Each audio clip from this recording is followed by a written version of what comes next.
Okay. Morning, everybody. Glad to see you. Missing a lot of people this morning, but we're going to charge ahead anyway. Um, so, just a couple of things.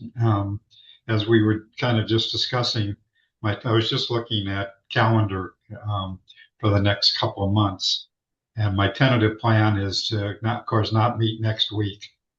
That our next meeting would be on the 4th. I'm planning to meet every other week rather than every week. So we're looking at June 14 and 18 and July 6, 2, 16, and 30. And of course, I'll send out calendar invites and notices about that. But that is my tentative plan. Anybody have any thoughts before we move on? Going once, going twice. Okay. So Mala, why don't we just do a quick update with you? Bill, maybe you've got some things to update us about happening in the wireless world these days, and then we'll get to Jimmy's presentation. So Mala, you got anything you want to tell us today? Nothing specific, that we haven't done last week. There hasn't been much going on at the federal or the state level in either of those. And even with the E-rate, this was the first time when they had a huge um, set of approvals for the first wave, but after that, everything's gone quiet, and we Yeah. haven't had any further approvals. Other than that, So there's nothing much. I think I spoke about the Benton reports last time about broadband legislation. I can put the link again. There's a whole okay, lot of reports on the Benton site that I would encourage everyone to read, and I will put the link in the chat that summarizes everything beautifully. we should probably get somebody from Benton here again. Right. That would be awesome. Yeah. Rather than take the time to talk about all of those here, there is a link, Yeah. and definitely you can. Well, well, speaking about what's happening, so anything else, Mala? No, thank you. Thank you. Well, Randy came just in time. Good. Hi, Steve. Hi, Steve. uh, so I have a Randy, can you suspicion. introduce yourself first, please? Yeah, Randy Leading, broadbandtoolkit.com, and we do analytics for the broadband industry. And so I suspect that Mala talked about the E-rate platform. Is that right? I did talk about it last time. I didn't again. There Okay, is okay. the bidding platform, Yeah, yeah, yeah. discussion.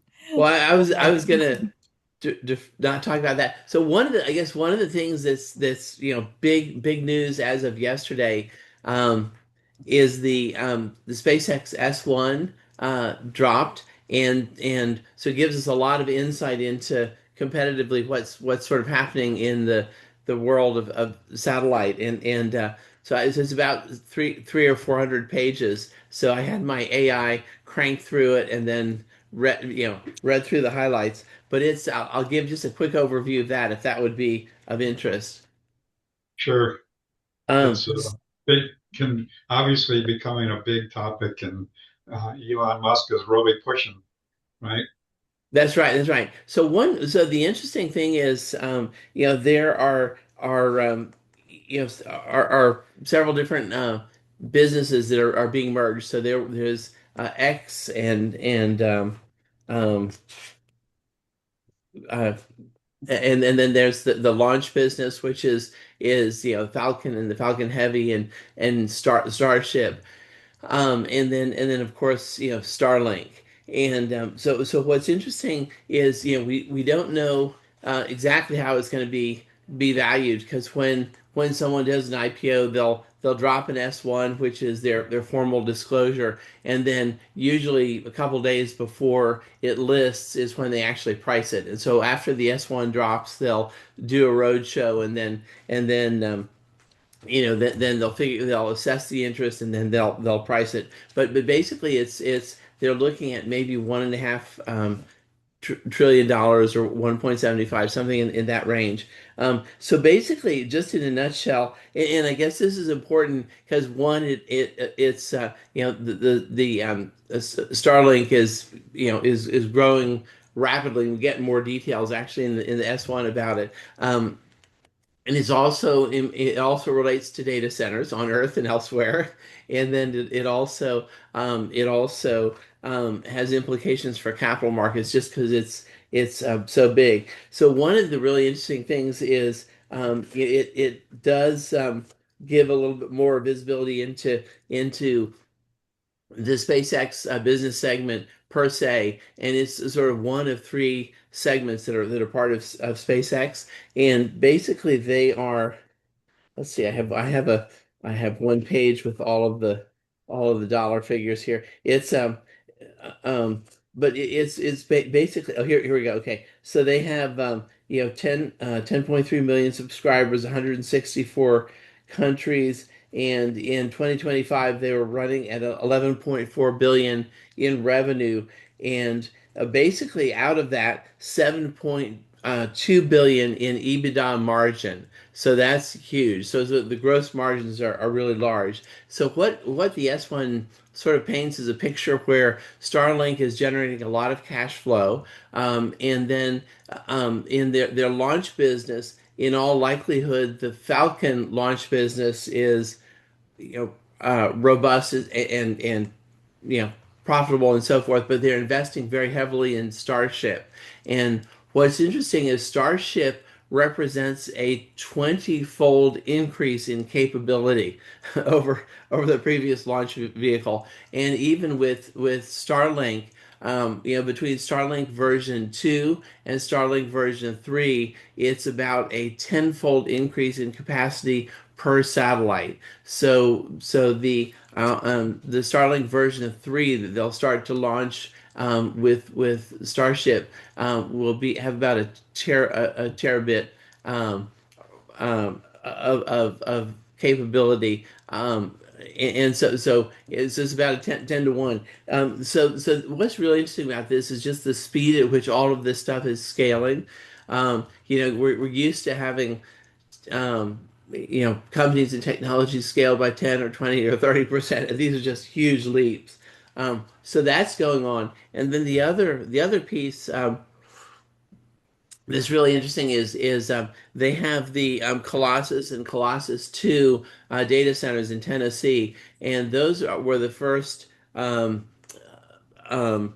gigawatt frontier data centers. And apparently there's a relationship between SpaceX and let's see, hang on. Tennessee Valley Authority. Yeah, well, TVA. No, I'm I'm looking for the in Anthropic, yeah, where basically Anthropic is paying them about maybe $1.5 billion a month, for compute. And so what's interesting there is they're burning a lot of money on the data centers, but they're also getting a lot of revenue there. And what else happened yesterday is NVIDIA had its quarterly report, and there's sort of a narrative this emerging from both quarters where it's where they're basically saying compute is equal to revenue for a large swath of high tech companies. And so particularly with Anthropic, they had scaled. I think recently they said they were planning for a 2 to 10 fold increase in consumption, and they had an 80 fold, as in 80 or 8,000% increase in usage. And so they've been eager to contract for more compute. And so Colossus and Colossus 2 have stepped in for that. So anyway, this is a really interesting suite of events that are happening. And I guess the on the but a lot is hinging on Starship.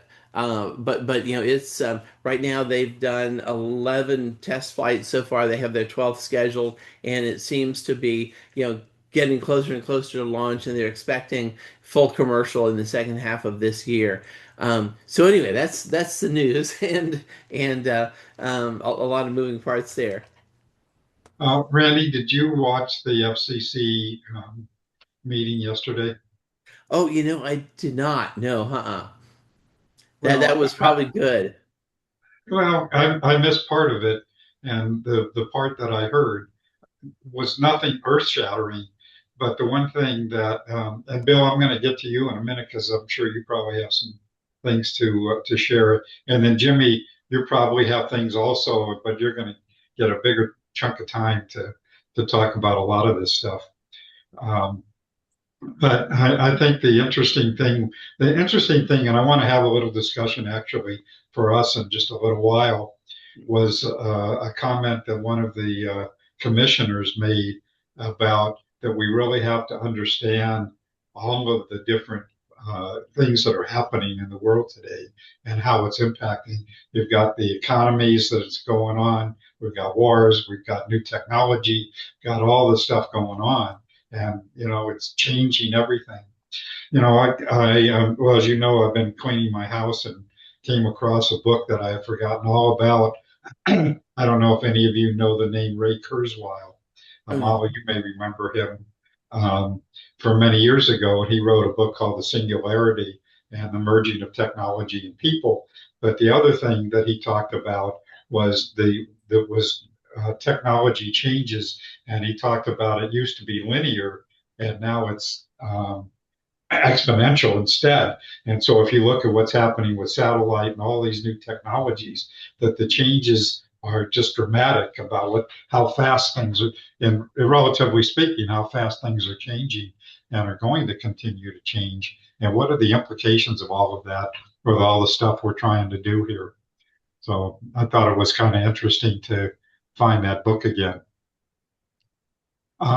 Bill, you have anything you want to add about Starlink and wireless and all that kind of good stuff? Well, just a couple of points. I put in the chat a link to the keynote speeches at our recent ConnectX conference. That's the I'm annual sorry, Bill, you want to conference. introduce yourself first, please? Of course, I'm sorry. My name is Bill DiAugustino. I'm a senior advisor with the Wireless Infrastructure Association. So, as I was saying, I put in the chat a link to all of the keynotes from our recent conference. That's our annual industry event. There's about 3,000 people in attendance.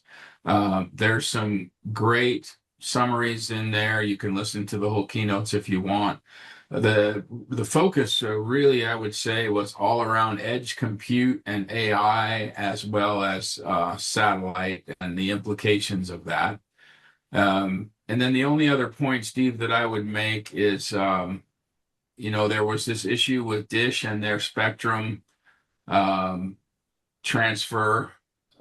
WIA was strongly opposing allowing that without setting aside a fund so that the contractors that did the work for Dish could ultimately get paid for that work. So we were happy to see that that fund was in fact set aside by the FCC. So, Bill, is Dish still a viable entity? Don't they used to have advertisements everywhere? Don't see anything from them anymore. Can you talk about I what's believe happening they're with them? closing down their wireless network completely. In fact, I know I've spoken to people that are in the middle of decommissioning it, but so I don't see that continuing, obviously, as a standalone, and their focus will be on the broader um, satellite side of things. Okay, thank you. Yep. Okay, anybody have anything else before we move on to hearing from Jimmy today? Going once, going twice. Okay, if not, Jimmy, you're on. You want to introduce yourself and tell people all about your organization and the work you guys are doing? And you probably have comments on everything you heard this morning I and don't then not, some. not every I try and I have some team members that do more FCC day to day, and I don't think anything Okay, yesterday pop. But if there are questions that relate, I'll be more than happy to uh, give my best to answer them or defer and provide some resources. And I will go ahead. I'll just throw ahead a little presentation I had that's more of a backdrop than the ugly wall that's behind me. But while I do that, my name is Jimmy Jewett. I am a director of membership outreach and engagement for the Connect Everyone Coalition. We launched just over a year ago, last April, so April 2025. And let me get this thrown up here. It's mostly just for backdrop, but I do a lot of Teams meetings, so I always forget where the share button is when I'm on a Zoom okay. call. Let's see. Here we go. Looks good. There we go. Good. Look good. Um, Yep. so Connect Everyone Coalition, and I know some of y'all, I usually like to avoid reading off slides, but I know some folks might be in transit today, so I will read off at least this one.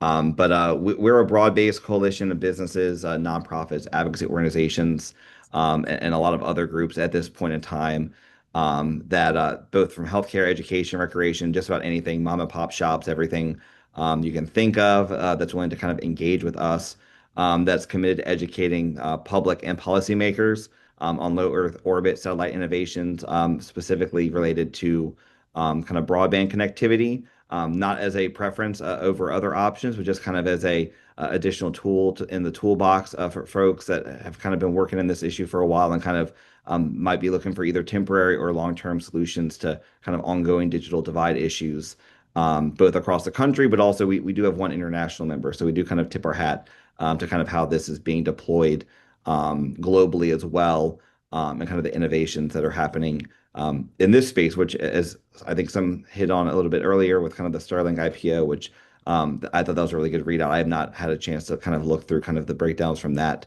at this point in time, so I appreciated kind of that overview this morning. But just even beyond Starlink, I know a lot is happening in this space. I know a lot is happening in the connectivity space. So we try and engage with groups across the country to kind of one keep them updated, either broad picture policy issues, low, just low basics of kind of what this kind of technology is, what it offers, how it kind of might be able to plug gaps as it scales, and also just kind of how it might work with either other services folks have. Maybe they have some service at home that's different than what they have at school and what they have at work, and trying to kind of just continually bridge the digital divide that I know a lot of folks are rowing towards getting across the country. I will, well, there we go. This is not all of our members. We are excited that we now have 121 members. We launched with 12 when we got started last year, and we've been able to grow that to 121 across the country over the last 13 months now. I will flag we have one.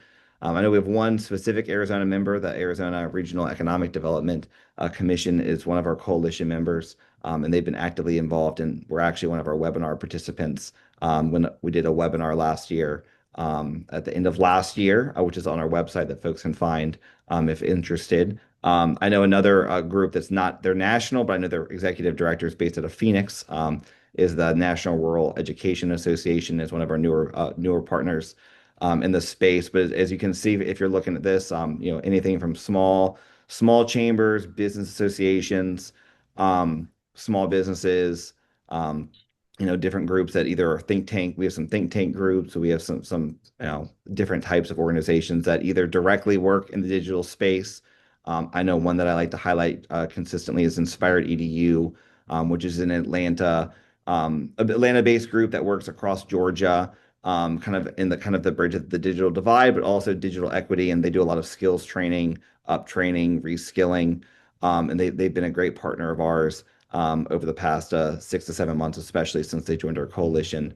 And I like to highlight them as well because they do a lot of good work kind of in their state that we think is a good model to emulate in other places as well.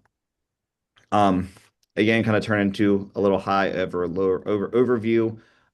We try and look at how these could play a role in kind of different economic sectors, whether that's education, getting more students online, making sure they can access the files, homework, services that they need when they're at home as well as when they're at school. We know a lot of schools have been able to kind of plug connectivity gaps over the past couple of years, but that divide still sometimes exists in either rural or sometimes even urban areas when they get home, trying to make sure that it's not just as simple as, hey, I think one thing that we talk about a lot is that we know that some areas maybe traditionally have finally gotten one access to broadband, but we know that having some competition in the space can help with the affordability. It can help with reliability, having multiple options rather than just one. In some places that maybe had gotten the last mile broadband, or maybe they're still working to, this might serve as an option to bring some extra competition in the space,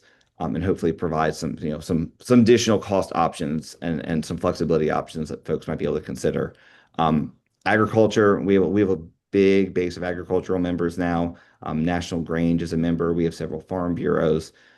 California Cattlemen's Association is one of our members as well. And we've tried to elevate the work that these groups do, how connectivity plays into their businesses, to their organizations and their associations, the conversations they're having at the local level, the conversations they're having at the state level, and how any federal policy implications might impact them kind of in their day-to-day business and their day-to-day work, and kind of the outreach and engagement they might do themselves. Another thing that we are consistent on when we do kind of turn our attention, which isn't all the time, but from time to time, to Capitol Hill, is kind of modernizing space policy. As not surprisingly, as kind of the industry is moving very rapidly, there are still a lot of things that are policies, procedures, review processes, permitting even, that was established 20, 30, 40 years ago in some cases, that either has become duplicative or just the process that was established just can't keep up with how quickly the industry is moving. I'm not saying that they need to brush through everything and change everything and make it, super easy to get things done, but just trying to modernize some of the policy is kind of the steps to make sure that this technology can, one, it kind of achieve its full potential, but two is, a lower barrier option for different providers, so more providers can enter the space, and kind of increase competition, and hopefully kind of give folks more options if LEOs do happen to be something that they're interested in. Might not work for everyone, but for those that do, we want to make sure that they have, if it's like, hey, there's maybe a couple different options, just like where I live, I have a couple different broadband internet options. Hopefully folks that maybe don't have that option currently in the future will have that option. I will flag kind of on one thing that I like to point to. We try and be broad. We know we have a large coalition, so we try and obviously highlight kind of bipartisan efforts. I know one thing, there's the SAT Act, is one thing that we've talked about, and we've kind of made sure we educate members on this year. Is the Satellite and Telecommunications Streamlining Act. There's bipartisan legislation now in the House and the Senate that's been advancing, and that's just designed to cut some red tape, streamline some of these processes. I know they're still working some different factors here as they kind of work. As you imagine, things are moving kind of at a snail's pace there up on Capitol Hill right now, but there is some bipartisan buy-in to kind of move this industry kind of in a new direction, and make it a little bit more streamlined moving forward here. I do always, as director of membership outreach, and then I'll shut my screen and field some questions here at the end. These are kind of the things that we offer to folks both that join and also ones that just sign up. Maybe they don't join our coalition. A lot of our offerings we do are open to non-members as well. We've done a series of webinars. We've done 4 webinars over the past year. We have a couple more planned this year. We did one with some panelists about kind of education and connectivity. We've done agriculture and connectivity. We've done space economy, and kind of what the economic, kind of how this industry and the growth in space is not just impacting places in Florida, places in Texas.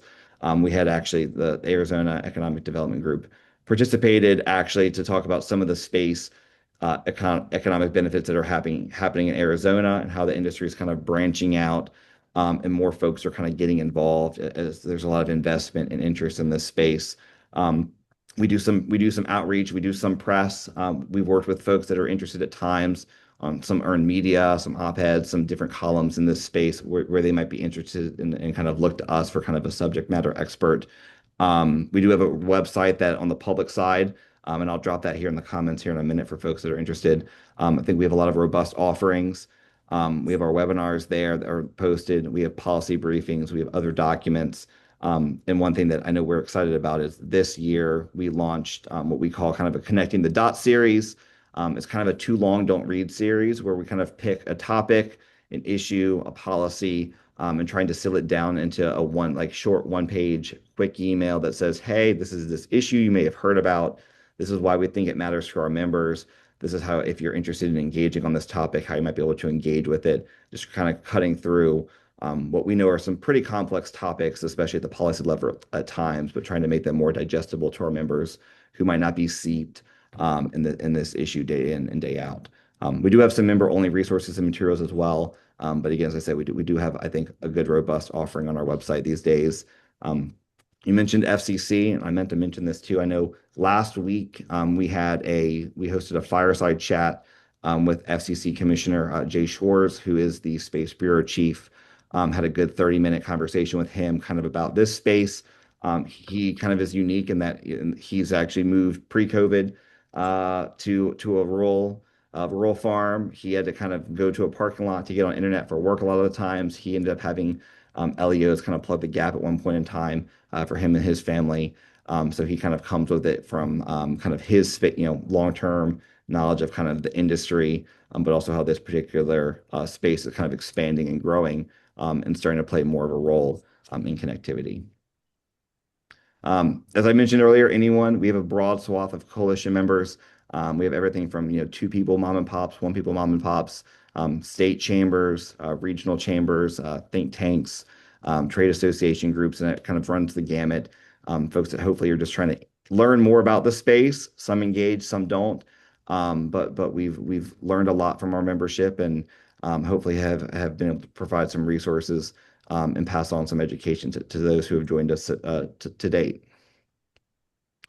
That's kind of the end, Steve, of my presentation. Again, I appreciate. I'll see here. I don't know if I have any questions for me, but happy to answer any questions, and really appreciate you inviting me on to the last two calls. I've learned a lot listening to this group talk and provide some updates, and really appreciate the opportunity to talk about our coalition.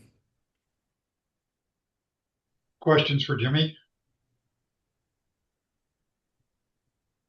Well, obviously, LEOs have changed the dialogue dramatically, certainly with BEAD, and we're going to continue to see questions about the implications of all of the satellite activity. It'll be interesting. Thanks, Stephen. I did drop our website there in the chat, and I'll make sure. I know you have my email as well. So if folks follow up with you with questions at any point in time, I'll let you know, and I'll drop you a couple of our recent resources since we talked last. I'll send you our webinar in case anyone's interested. But I really appreciate the time.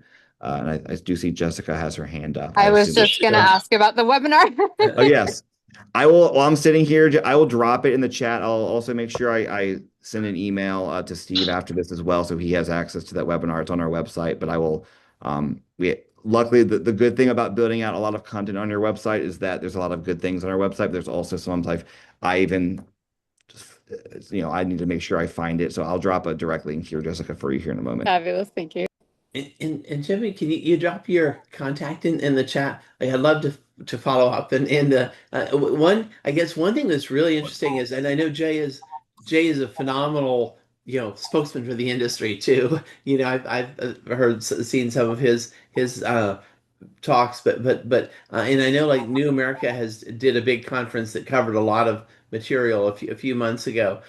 One of the things that seems really interesting is just the impact of the recent regulatory changes, some of the liberalization of the rules within the U.S. And I know we talked about that a few months ago, and right after it hit, and I know SpaceX was given some additional permissions, but it was general for the whole industry. And I've since read that All had right.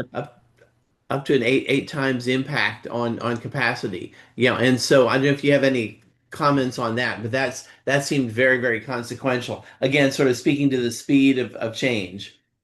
No, and I think you summarized it better than I would. Again, I have a couple colleagues that I lean on to that would put it as eloquently as you did that I would not. I know that when Jay was on, I just dropped the direct link to our YouTube channel where we have that chat with him Okay. last week. I know I believe I don't know if he mentioned that 8 time number, but I know he talked about that. And I know that some of the things that they're working on is some of it's just things that they can tweak, they can change some allowances. I know that there's some, there's obviously interference with geosatellites and some other things that they've been working through. I think that again, not an engineer and not so I know that they work through a lot of that, but I think there are some changes that they're working to tweak on that level.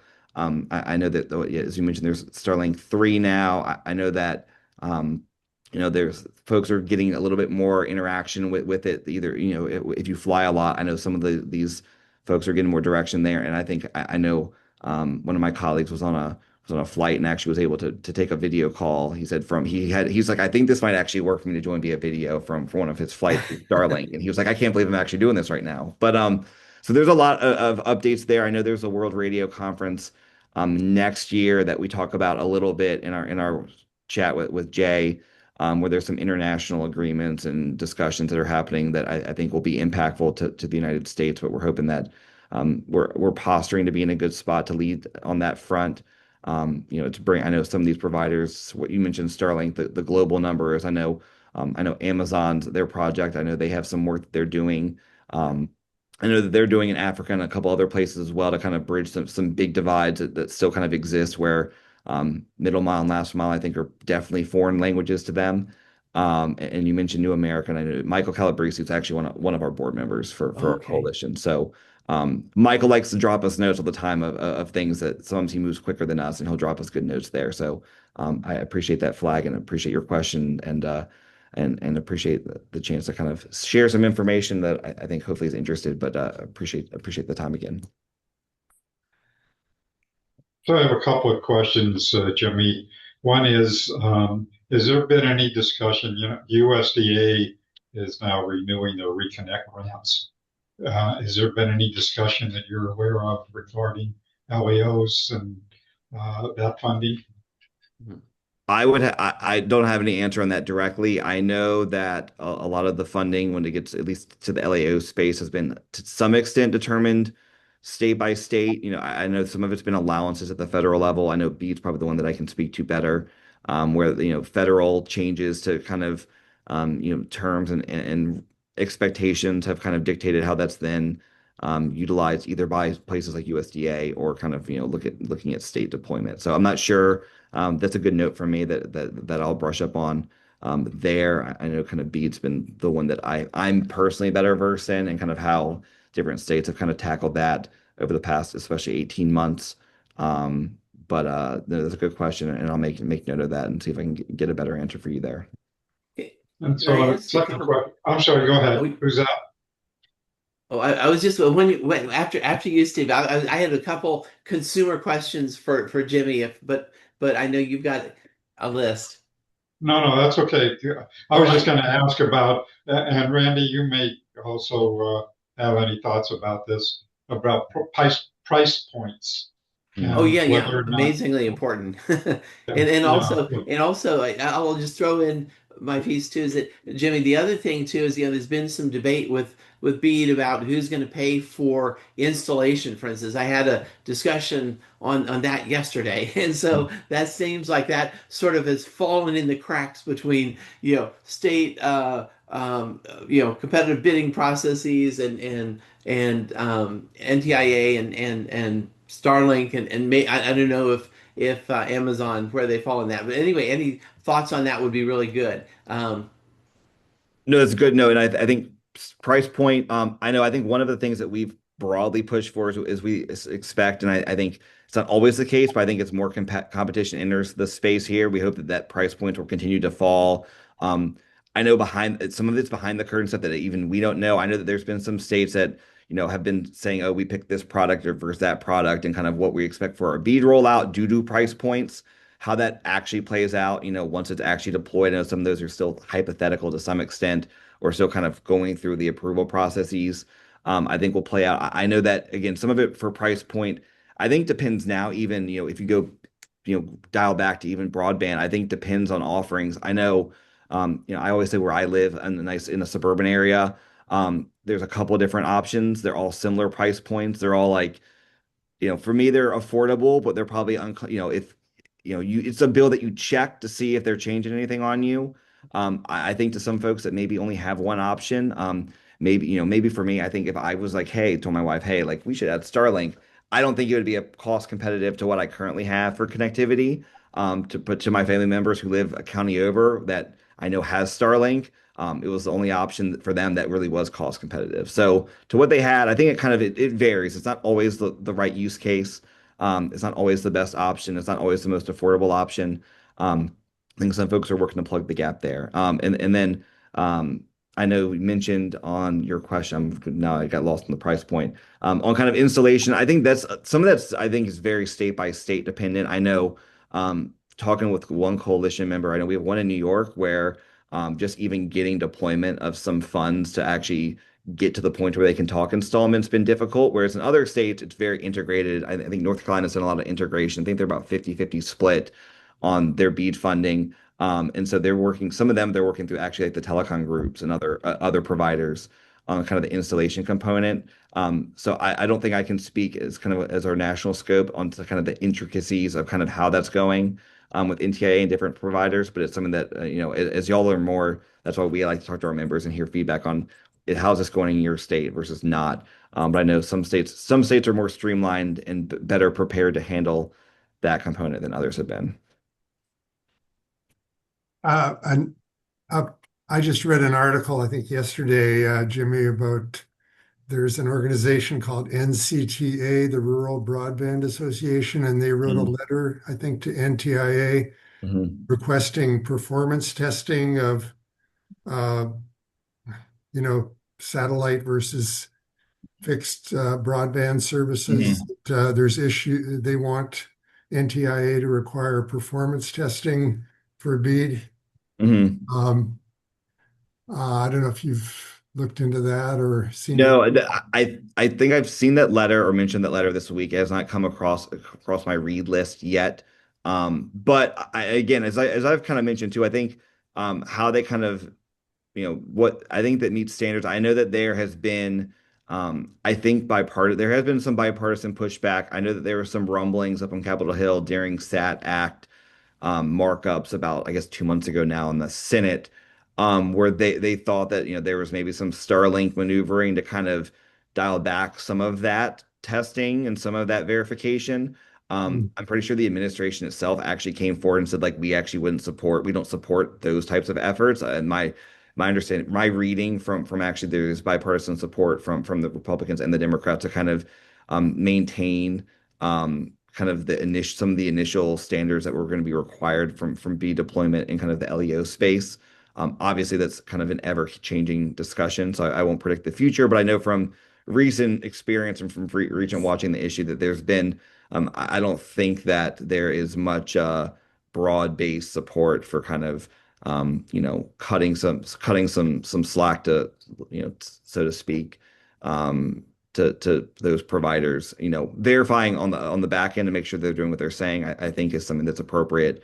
And again, would play into the kind of what's the best solution in different spots. I imagine it kind of depends on the end user on if hey, maybe my internet's slower, but I have internet versus not having internet is obviously a different discussion than kind of what internet I have. But I think I've not seen broad support to say, hey, we should cut past all these things and just allow, whatever. As long as they have service, it matters. So that's I know what the discussion was about. I had not seen that discussion on the House side since they introduced the bill, but I know that was discussed a bit on the Senate side back, it might have been February even at this point. Dave, you got a question or comment? You're muted.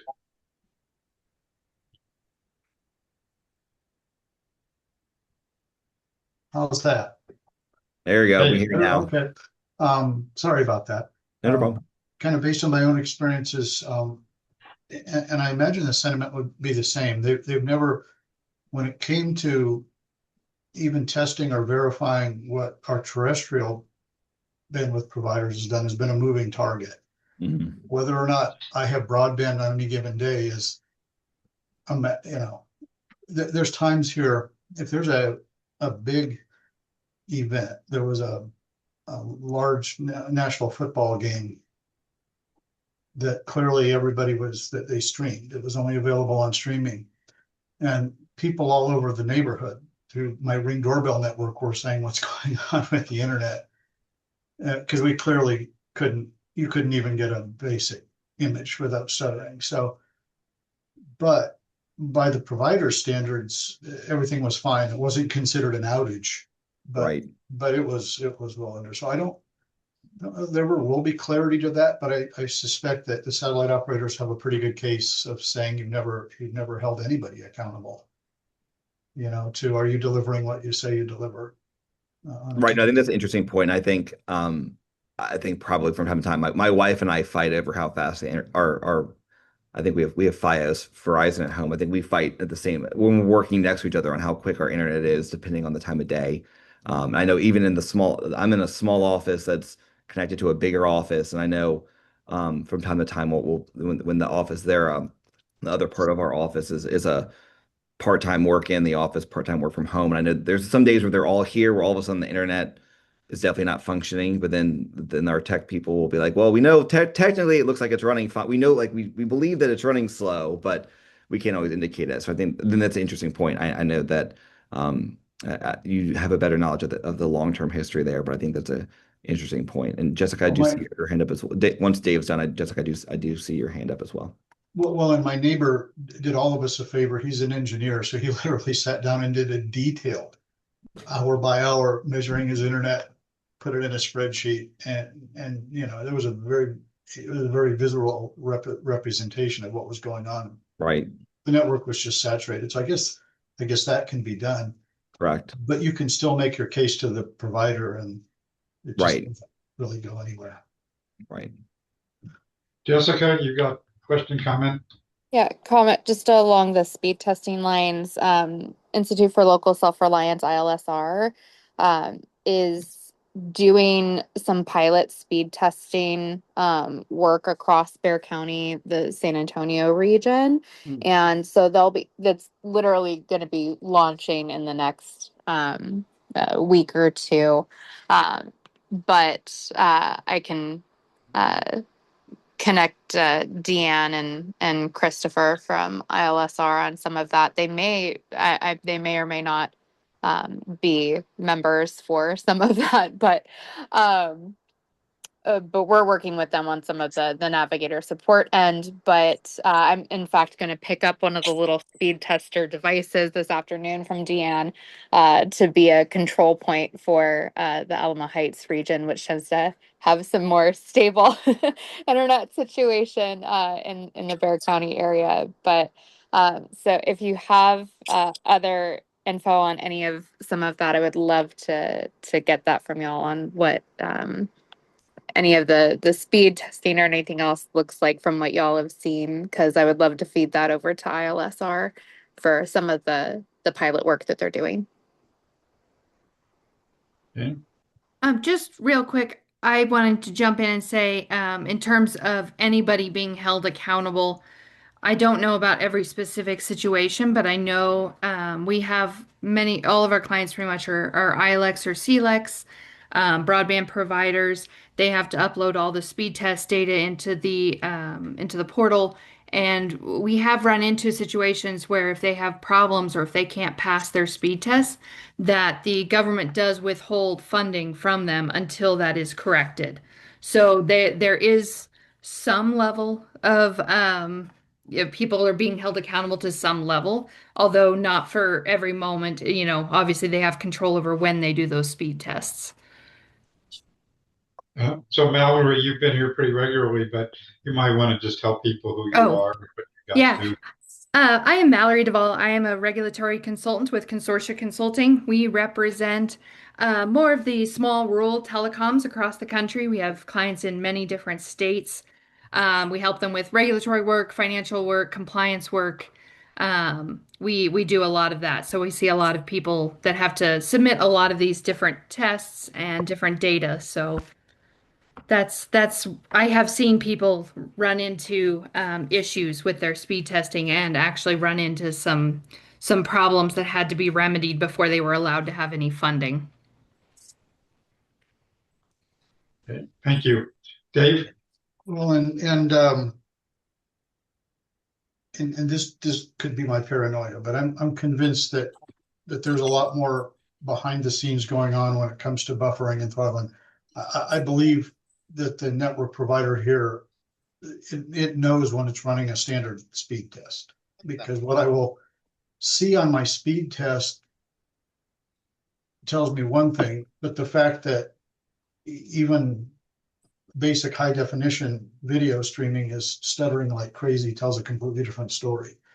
And then we'll go to you'll go through the classic troubleshooting. It's your router, your modem's old, everything is fine. So I don't know if you have any thoughts on that or if there are ways to do that, but I am convinced that I remember when Volkswagen was caught rigging their cars to know when it was having an emissions test. That big scandal a few years ago when it came to Volkswagen. So I think it's a tough one. But if you have any insight into that, I'd like to know, because like I said, it's pretty routine here where the speed test says one thing, but the actual performance is completely different. Dave, was Okay. that for me or for Jimmy? For anyone who I guess who has Oh, a thought. I would Has a defer thought probably on to that. Mallory's expertise on that one, but I find the question intriguing. I just don't have an answer to that one. yeah, I mean, the way the speed testing works, at least with our clients, I don't know who your provider is. It's probably a larger provider that they definitely could be doing things that aren't some of us would not consider as kosher, I guess. But generally speaking, the portal spits out locations, and depending on the size of the company, it's how many locations they have to test every quarter. It also depends on what program they have funding under as to whether they're doing testing, like if the testing is for real or if it's pre-testing. But they get to choose. I think you have to do it quarterly, if I'm correct, and they do it at some point during the quarter. Um, there are certain regulations on they can't do it when there's absolutely no traffic. I think they are required to do it when they can't do it in the middle of the night kind of thing. But there is some leeway, I would say, in terms of, they can make it work.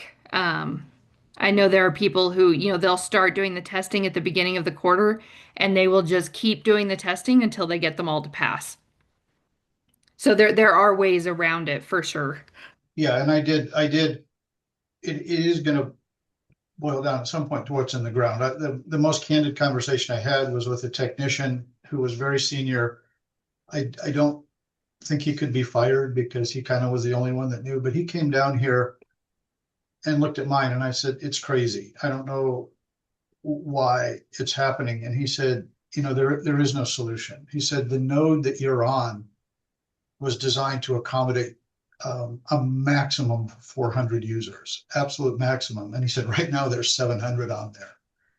And until they update that, you're just gonna have saturation and all kinds of buffering and problems. So I Yeah, I think suspect that's a I common problem, especially with larger carriers that have not upgraded all of their equipment. I think that is kind of a problem.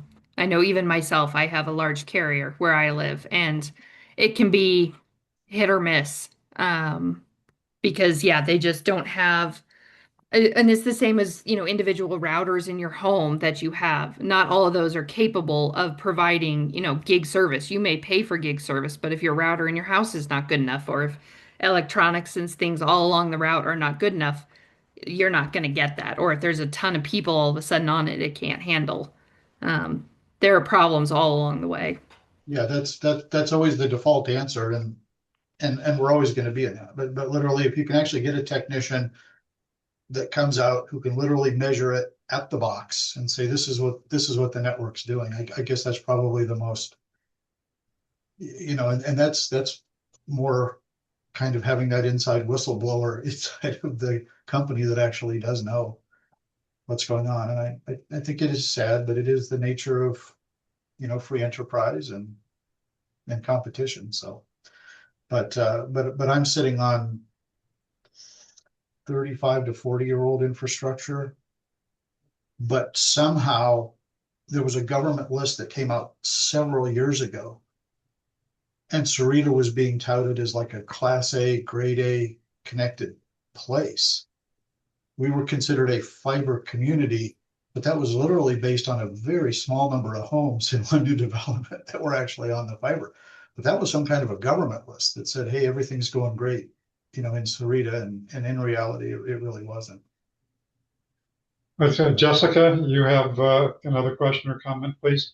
Yeah, it's still along those lines. So part of what we're doing the like little pilot test on for San Antonio, there's a little, and already forgetting the little exact name of the device, but it is plugged in.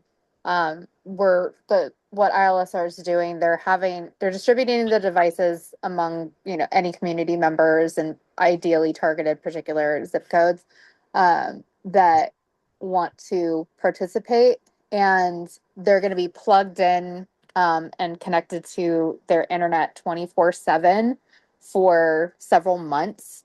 And then I theoretically will have the constant speed data captured for the different regions of Bear County for that constant period across multiple providers. But I'm gonna pop Deanne's email in the chat here in a second because she has all of the like exact details on like the hows and the whys and the wherefores and like all the technical bits and bobs that I'm not involved with necessarily on that with that collaboration. But I know that there are the device points to be able to capture that for community members all over and have that separate data point that's outside of the company run speed tests for those things and actually see like what people are getting versus, or et cetera, and like where that changes or, outages, things like that. So I'll pop her info in there because I think that might be valuable for anybody that's looking at some of that. So I have a question, Randy, maybe for you or Jimmy or anybody else who might have it. Bill, maybe if you have an answer to this. So as we all know that NTIA changed the rules for BEAD that encouraged, if not allowed, the use of LEOs. But can you explain just a little bit for folks about what that means? So you've got equipment costs, you've got installation costs, and then you have ongoing uh, costs. And so how are people, and I assume it's probably different from state to state, but how is that being implemented in relationship to BEAD? Anybody want to tackle that? I'll do cleanup if others want to offer an opinion there because I know it's a messy question. Okay, Jimmy, Okay. you want to? Well, Okay, no, so I guess it is messy. I think, obviously long term, I think, we can't speak 15, 20 years down the line in terms of maintenance and other things. I think, obviously, individual devices, if you're having, a Starlink system set up at your home, things like that. There's obviously some factors there that are different than if, you're having fiber connected. But I think there's other things there in terms of cost and other factors that I imagine when you price them out, not that saying it's a wash, but I think there's just different cost considerations there where if there's an issue with, someone's digging and doesn't call 411 and they hit a fiber line, What's the cost of replacing and repairing that fiber line versus, a storm comes and knocks your satellite off your roof and it breaks. So I think there's different cost things there. I'll demur beyond that. I think again, it is a very state by state thing. I know they're rolling things out differently. I think also depends on what kind of each state's different broadband plan and kind of what their goals with what they're kind of using these funds for. Where whether they're plugging in middle mile, last mile, whether they're trying to get hundreds of people online at a time, dozens of people online at a time, or thousands of people online at a time. But again, from a national perspective, probably tricky to answer, but so I'll let someone else clean that up. But a lot of factors at play there that I know that I imagine that might even once you distribute the fund to the state level, will probably factor into kind of who's kind of administering those funds at the last step. Thank you. Bill, do you have any comments about that at all, or not your thing? I know I don't really. I haven't really seen much of the modeling or the rollouts on how the states are, looking at the Leo situation. I know from a general perspective that they're happy about it, and it's going to extend coverage in a much more cost efficient fashion. But I don't know any more about that at this point. So do we know about, how long will the subsidies be provided? And again, is that just that? I assume that's a state by state issue. No, so actually, within the rules, they have a 10. I believe it's a 10-year period of performance. Once they say, boom, we're live. But here's the really interesting thing with satellite is basically it's already up there, right? Right. So like a fiber network, you need to build, but satellite is already there, and they're offering commercial service and prices are dropping. And so there's a subtle question of what do you get by having it in BEAD? One thing is you've got certain quality of service requirements, which I think are really important. But again, capacity is increasing so quickly that may or may not be that material. So they do have someone who gets Leo under BEAD. It comes with certain obligations on the part of the provider. And I guess the other really interesting thing is I just plowed through all the restructuring notice provisions on this the other day.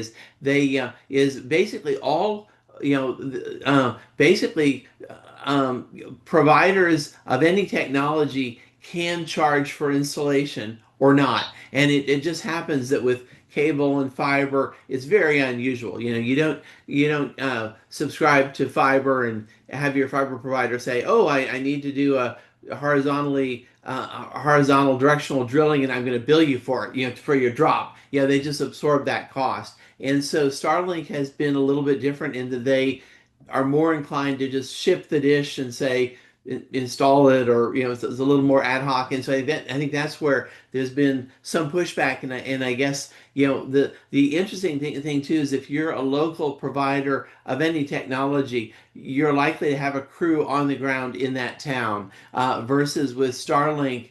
They can drop ship anywhere, and so they are pushing more of a self-install. So, and I think that's where a lot of the debates, at a state level of saying, "Hey, isn't this covered or included, or how's this going to work?" That's ends up being a tug of war a little bit, but conceptually, like I believe it's hard to imagine for your average consumer that you don't want to have a professional go and wire your house. I mean, people can do that themselves, but how many want to?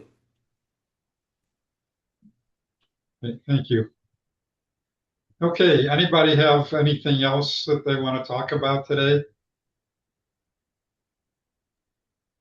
Going once. Steve, I put in the notes in the chat.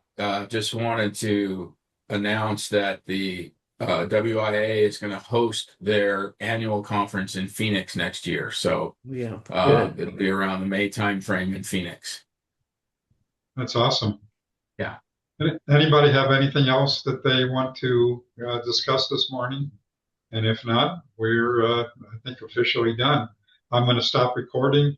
And if anybody still wants to hang on and kibitz, that would be just fine.